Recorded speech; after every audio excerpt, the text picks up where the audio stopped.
Today I'm going to talk about a line of research on online decision problems that originated from economics.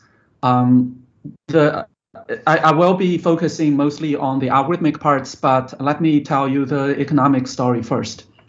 So this started with a classical paper by Weizmann in 1979, who studied a consumer searching for a good from one of N stores. So the good supplied at store I has value Vi, which is drawn independently from a distribution Fi.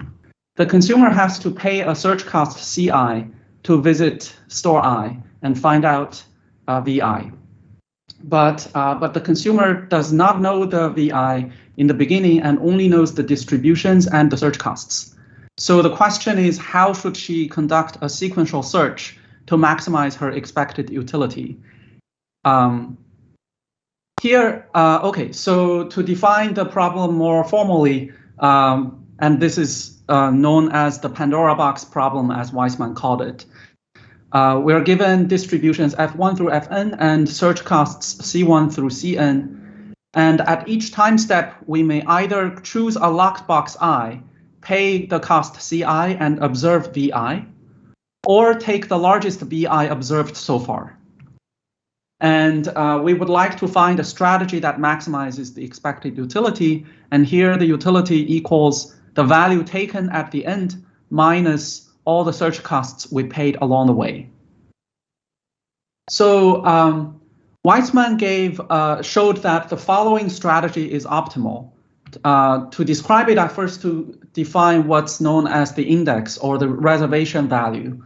So the reservation value tau I for box I is the real number such that the expected excess value above tau I is equal to the inspection cost. So the algorithm starts by writing this index on each box I and then do the following loop.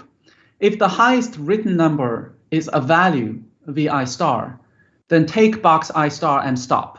Obviously, in the beginning, no written number is a value, so they are all indices. So if that's not true, then open the box I with the highest index. And when you open it, you see the value, then you replace tau I by Vi. So that's the whole algorithm. One intuition is this. So you can think of borrowing money to pay off the search costs. And then when we see the value, we use the value above the index tau I to pay off the search cost. Then in expectation, we're even, meaning we will pay off the search costs. But then the value we take home would be the minimum between Vi and tau I, because the excess part is paid to the search cost. So the problem begins, the problem looks like to find out the max I that the I that maximizes the minimum between Vi and tau I. And then you can see that this algorithm does exactly that.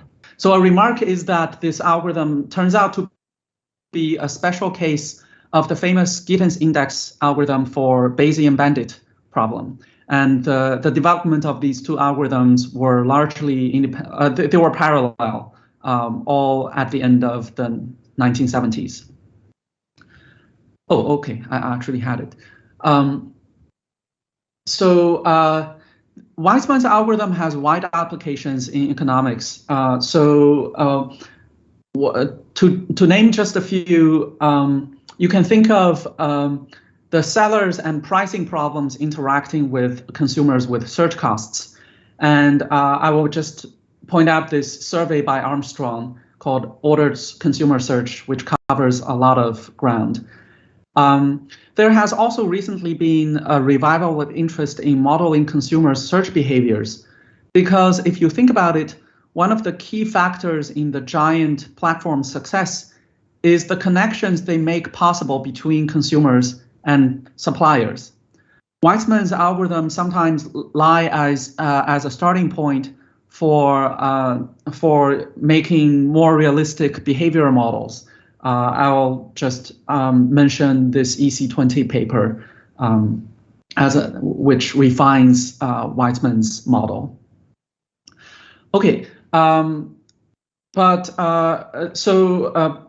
more central to our story is a EC16 paper by Kleinberg, Wagoner, and Weil, who studied auctions where bidders must incur a cost to inspect the item being sold. So think about the housing market where the buyers need to make bids, but in order to find out the value of a house, they often need to do inspection, which is costly. So it turns out that there is intricate connection between the index algorithm and auction design. I'll skip the details due to the time limit, but more relevant to this talk is that the authors of this paper devised a new proof of Weizmann's algorithms. It has prompted much interest from the theoretical computer science community. So before that, the proof of the algorithm was rather complicated. So the first development I will talk about is to generalize the feasibility set. So the problem is we're given still a set n of boxes, and each with a value distribution fi and search cost ci. Our sequential search is unconstrained, but in the end, we must take a set S in a feasible system F. So in the original Pandora box problem, F is simply the set of all singletons.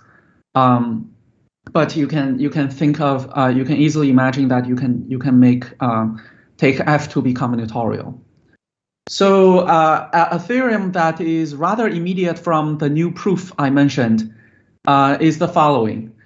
If the feasible system F is such that the greedy algorithm gives an alpha approximation to the following offline problem, which is we're given weights to the boxes and we would like to find a feasible set with maximum sum of weights. So if the greedy algorithm gives an alpha approximation to this offline problem, then for the price of information problem on feasibility F, an index-based greedy algorithm also is an alpha approximation. So I forgot to mention that this generalization given by Singla in 2018 is called the price of information setting. So an example, if F is a matroid, then the index-based greedy algorithm is simply optimal, following from this theorem. And if F is the set of matchings in a bipartite graph, then we have then the greedy algorithm is a 2 approximation. Interestingly, in 2019, Gamlath, Kaya, and Svensson gave an improvement over the 2 approximation. They gave an E over E minus 1 approximation for the bipartite matching setting. Given the time limit, I will skip most of the sketch, but I will just mention that as a linear program rounding algorithm, the final rounding step makes an exquisite use of a random order profit inequality, which is another online decision problem, but bears no real connection with the Pandora box problem. Any similarity seems only superficial, but somehow it can be used in a nice algorithm for rounding the LP for this problem. This year, me with colleagues Tang Zhihao, Wu Jingzhao, Wu Hongxun, and Zhang Qianfan, we devised a sequential algorithm for non-bipartite matchings. We get a 8 over 15 approximation algorithm. So the key insight there is that we realized that the rounding procedure I just described, even though the authors described it using profit inequality techniques, we realized that it actually is easier to understand with random order online contention resolution schemes, which is a generalization of profit inequalities. And then what we did, so the central technical contribution was a non-trivial OCRS for general matchings when vertices arrive in a random order. So a second generalization from the Pandora box setting is due to an economist who observed that in many settings where search behavior occurs, we are often not constrained to open a box before taking it. For example, think about a student choosing grad schools. In order to find out how good a fit a school is, the student can make a campus visit, which is costly. However, the student can go to a school without making the campus visit. So in this setting, it turns out that the order given by the decreasing indices is no longer optimal. I actually prepared an example, but I think I'm running out of time, so let me skip it. There is a rather easy tool approximation algorithm, and an improvement was given in 2019 by Beihagi and Kleinberg.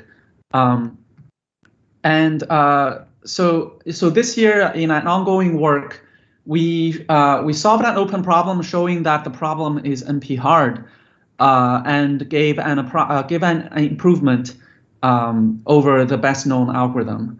We're still working on the problem of finding whether there is a p-TAS for the problem. So far, the question is it's unclear. But I would like to just mention that a main technical tool we use was a general p-TAS for online decision problems by Fu, Li Jian, and Xu from 2018. To conclude, I talked about two generalizations of Pandora box problem to more general settings. One is when we allow combinatorial feasible sets, and when we allow richer search behaviors. I'll end with a few open problems. One is to prove hardness of price of information with bipartite matchings. I mentioned that non-trivial algorithms were given, but in fact, no hardness result is known. And proving hardness results for these online decision problems is generally challenging. Another one is to improve the E over E minus 1 approximation for bipartite matchings. And as I mentioned, more economic models with search behaviors would be very interesting and applicable, but much remains to be done. Okay, I'll stop here, and sorry for the technical glitch.